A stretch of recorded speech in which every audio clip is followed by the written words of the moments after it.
Good morning, plus 2 class. As we have started our chapter Indian Foreign Policy, so today I am explaining the next topic of this chapter, and the name of the topic is that the Bharatiya Communist Party का टूटना.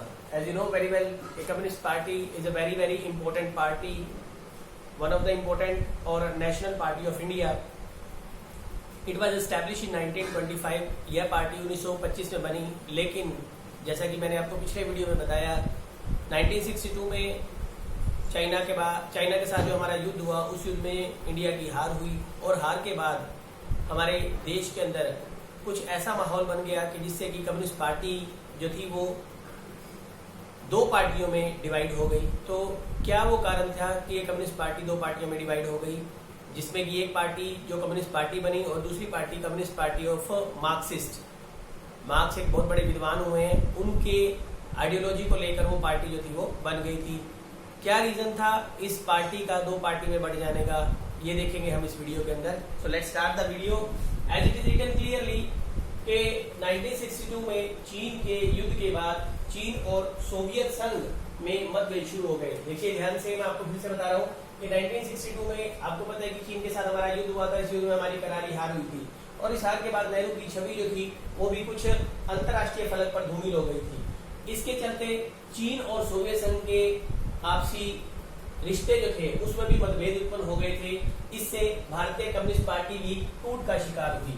मतलब जो भारतीय communist party थी ये भी दो तरह के विचारों वाले गुट में बदल गई थी. सीपीआई पार्टी सोवियत संघ के पक्ष में रही और उसने कांग्रेस पार्टी से अपनी नजदीकी बनाई. अब जो पुरानी पार्टी थी, जो सीपीआई पार्टी थी, कम्युनिस्ट पार्टी ऑफ इंडिया, जो कि 1925 में एस्टैब्लिश हुई थी, ये पार्टी जो थी वो सोवियत संघ की आइडियोलॉजी के पक्ष में रही और उसने कांग्रेस पार्टी से अपनी नजदीकियां बढ़ानी शुरू कर दी थी. अक्सर क्वेश्चन पूछ दिया जाता है कि सीपीआई पार्टी जो थी उसने कांग्रेस पार्टी के साथ अपनी नजदीकियां बढ़ानी शुरू की. और CPIM 1964, a time was there, this party was split into 1964. 1964 में ये पार्टी जो थी वो स्प्लिट हो गई थी, और स्प्लिट होने के बाद ये पार्टी जो थी सीपीआईएम, सीपीआई मार्क्सवादी खेमा जो था वो चीन के पक्ष में था. यानी कि वो चीन पर भारतीय हमले को या भारतीय पर चीन के हमले को जो था वो उचित ठहरा रहा था, और उसने जो था कांग्रेस पार्टी से अपनी दूरी बनानी शुरू कर दी थी, और वो कांग्रेस पार्टी के बिल्कुल खिलाफ था. अगेन 1965 में सीपीआई पार्टी टूट गई और यहाँ जो पार्टी बनी वो चीन के पक्ष में थी. यानी कि वो चीन के युद्ध को जो था वो बिल्कुल भारत के ऊपर सही ठहरा रही थी, जिसको चलते हुए दोनों गुटों में, सीपीआई पार्टी के अंदर दोनों गुटों में जो था वो एक तरह से डिफरेंसेज आ गए थे, और जिस डिफरेंसेज की वजह से ही ये पार्टी जो थी वो दो पार्टियों में बढ़ गई थी. सीपीआई पार्टी, सीपीआईएम जो पार्टी बनी 1964 के बाद जो पार्टी बनी वो सीपीआईएम पार्टी बनी थी, और यहाँ चीन का पक्ष लेने वाली जो पार्टी थी वो सीपीआईएम पार्टी बनी, और जिसको कि उसके कई नेताओं को जो था वो यहाँ गिरफ्तार कर लिया गया था, क्योंकि ये चीन के युद्ध को जो कि भारत के साथ किया गया था उसको बिल्कुल सही ठहराया जा रहा था.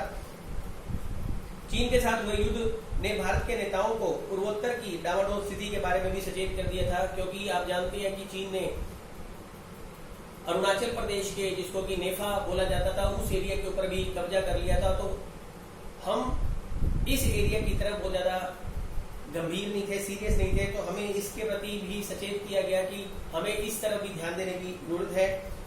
इसका अत्यंत पिछड़ी दशा में यह इलाका जो था वो अत्यंत पिछड़ी दिशा में और अलग थलग पड़ा हुआ था. राष्ट्रीय एकता और अखंडता के लिहाज से भी यह इलाका चुनौतीपूर्ण था.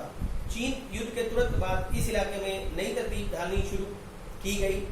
नागालैंड को प्रांत का दर्जा दिया गया. जो नागालैंड था हमारा,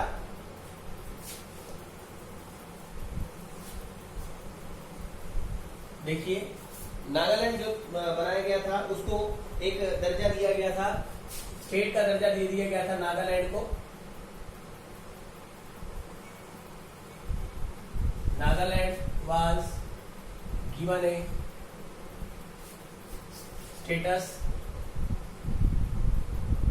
of a state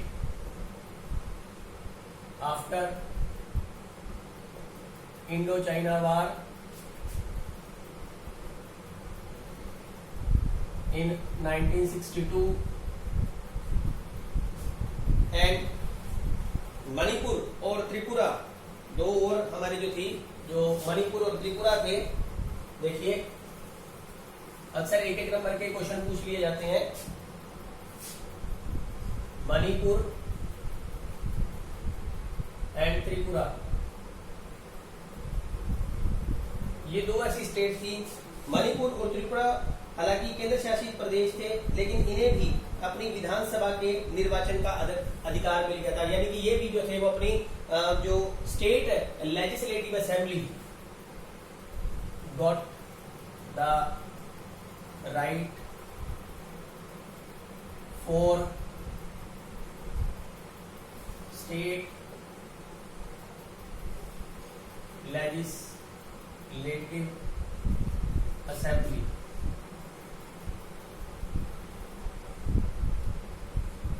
So this was the only in this video. In next video we will see the next topic. Thank you. Have a nice day.